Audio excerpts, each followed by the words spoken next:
Nagpaabot ang tulong ang lokal na pamahalaan ng isang bayan sa Ilocos Norte para sa mga kababayan nating magsasaka at tricycle driver na apektado ng mataas na presyo ng langis. Yan ang report ni Rani Dorilag ng Radyo Pilipinas, Lawag. Bukod sa tulong ng national government, umaalalay na rin ang lokal na pamahalaan ng Sarat, Ilocos Norte sa mga magsasaka at tricycle drivers. Ito ay dahil pa rin sa mataas na presyo ng mga produktong petrolyo dulot ng tensyon sa Middle East. Ang magsasakang si Ate Deli na laking pasasalamat sa LGU nila matapos makatanggap ng 1,500 pesos.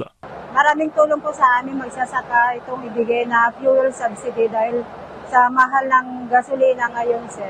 Si Kuya Reynante, bagamat nakakuha ng 1,000 piso na fuel subsidy mula sa LGU Sarat, umaasa na masusundan pa ang rollback sa mga produktong petrolyo para makatipid sa gastusin. Medyo mabigat pa rin po kasi kung pwede lang balik sa dati na 59 ganun para medyo makuhan kaming mga driver at saka magsasaka para makamenos kami.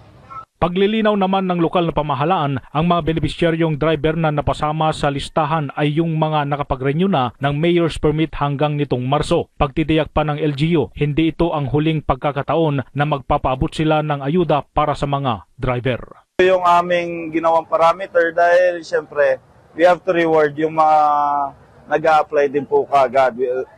Yung mga susunod po na nag-renew po na bago, nakaka-renew lang, is hindi naman po ito yung huli. Ang agarang pag-alalay ng LGU Sarat ay tugon sa utos ni Pangulong Ferdinand R. Marcos Jr. na protektahan ang kabuhayan ng mga magsasaka at tsuper mula sa epekto ng sigalot sa Middle East. Mula rito sa Ilocos Norte, para sa Integrated State Media, Rani Dorilag ng Radyo Pilipinas, Radyo Publiko.